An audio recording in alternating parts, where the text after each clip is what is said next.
योद्धा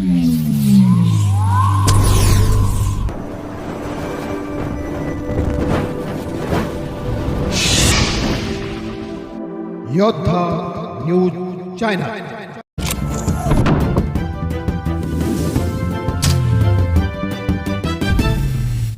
रेटवडीच्या शेतकऱ्याचा आधुनिक शेतीचा मंत्र। कोळपणी यंत्राच्या वापरामुळे मजुरी खर्चात 50% बचत। खेड पुणे प्रतिनिधी दत्ता भगत। पुणे जिल्ह्यातील खेड तालुक्यात गेल्या काही वर्षांपासून शेतीमध्ये नवनवीन प्रयोग केले जात आहेत। मजुरांची टंचाई आणि वाढता उत्पादन खर्च यामुळे शेतकरी आता आधुनिक यंत्रसामग्रीकडे वळू लागला आहे। याचेच एक उत्तम उदाहरण खेड तालुक्यातील रेटोडी येथील प्रगतशील शेतकरी स्वप्नील प्रभाकर पवार यांनी घालून दिले आहे। त्यांनी आपल्या बाजरीच्या पिकात कोळपणी यंत्राचा प्रभावी वापर करून आधुनिक पद्धतीने मशागत केली आहे।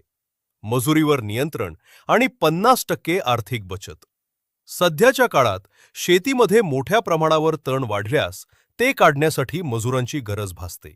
मात्र मजुरांची उपलब्धता कमी असल्याने आणि मजुरीचे दर वाढल्याने शेतकऱ्यांचे आर्थिक गणित कोलमडते। स्वप्नील पवार यांनी यावर तोडगा म्हणून आधुनिक कोळपणी यंत्राचा वापर सुरू केला आहे। या यंत्रामुळे शेतातील तण अत्यंत कमी वेळात आणि प्रभावीपणे काढले जाते। स्वप्नील पवार यांनी सांगितले की पारंपरिक पद्धतीने मजुरांकडून काम करून घेण्यापेक्षा या यंत्राच्या वापरामुळे 50% पैशांची बचत होत आहे। तसंच पिकाची मशागत वेळेवर होत असल्यानं झाडांच्या मुळांना हवा मिळते। परिणामी पिकाची वाढही जोमानं होते। यंत्राद्वारे कोळपणीचे फायदे। वेळेची बचत। मजुरांच्या तुलनेत यंत्राद्वारे काम अत्यंत वेगानं पूर्ण होते। कमी खर्च। मजुरीचा खर्च थेट निम्म्यानं कमी होतो, ज्यामुळे शेतकऱ्याचा नफा वाढतो। उत्तम मशागत। यंत्राद्वारे जमिनीची खोलवर मशागत झाल्यानं जमिनीतील ओलावा टिकून राहण्यास मदत होते। तण नियंत्रण। कोळपणी यंत्रामुळे पिकातील तण मुळासकट उपटले गेल्यानं पिकाला अन्नद्रव्य पूर्णपणे मिळतात। शेतकऱ्यांपुढे नवा आदर्श। रेटवडी परिसरातील इतर शेतकऱ्यांसाठी स्वप्नील पवार यांचा हा प्रयोग मार्गदर्शक ठरत आहे। शेती आता केवळ कष्टाची राहिली नसून ती तंत्रज्ञानाची जोड देऊन फायदेशीर कशी करता येते हे त्यांनी दाखवून दिले।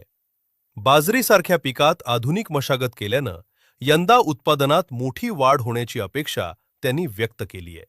पुणे जिल्ह्यात खेड तालुक्याचे नाव शेती क्षेत्रात नेहमीच आघाडीवर असते। आपण रेटवडी या गावामध्ये आलेलो आहोत। तर या गावामध्ये जे शेतीमध्ये कोळपणीचं काम करतात तर त्यांच्याकडनं आपण माहिती जाणून घेऊ। साहेब नमस्कार। आपलं नाव काय? स्वप्नील प्रभाकर पवार। अच्छा, तर आता आपण काय करताय शेतामध्ये? शेतात आता कोळपतोय। कोळपणी करताय, बरोबर। बरं, हे कोळपणी करण्यामागचा उद्देश काय आहे तुमचा? याच्यामधले जे गवत आहे ते कोळपणीने थोडं कमी होतं आणि खुरपणीसाठी लागणारं मनुष्यबळ बी कमी होतं असं तुमच्या बोलण्यात जाणवतंय। पण ह्या कोळपणीचा निश्चित फायदा होतोय का आपल्याला? 50% फायदा होतो ना त्याचा। होतो ना, आणि 50% मग आपण हे करतो। आता हे कोणतं पीक घेताय तुम्ही? बाजरीचं, म्हणजे उन्हाळी बाजरी। ही कोणती क्वालिटी आहे काय सांगता येईल? टाटाची बाजरी। टाटाची बाजरी आहे का?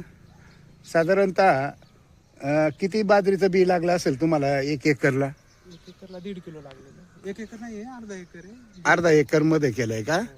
तर अर्धा एकर मध्ये केलं। आणि निश्चितच या यंत्राचं नाव काय आहे? कोळपणी यंत्र। कोळपणी यंत्र का? म्हणजेच आपण या ठिकाणी कोळपणी यंत्राद्वारे याच्यातले तण वगैरे निघणार आणि नंतर खुरपणी करणार। तर अशा पद्धतीनं ह्या कोळपणी यंत्राचा निश्चितच फायदा। याची साधारणतः किंमत किती असेल साहेब? किंमत याची 1000 ते 1200 रुपये। 1000 ते 1200 रुपये। पण याचा निश्चित फायदा होतो, कारण आज तुम्हाला जे मनुष्यबळ लागणार आहे तुमच्या बोलण्यात ह्या कोळपणीमुळं 50% कमी होतं। तर योद्धा चॅनेलमध्ये आपण येऊन आम्हाला जे शेती संदर्भात माहिती दिली, आम्ही आपले आभारी आहोत। धन्यवाद।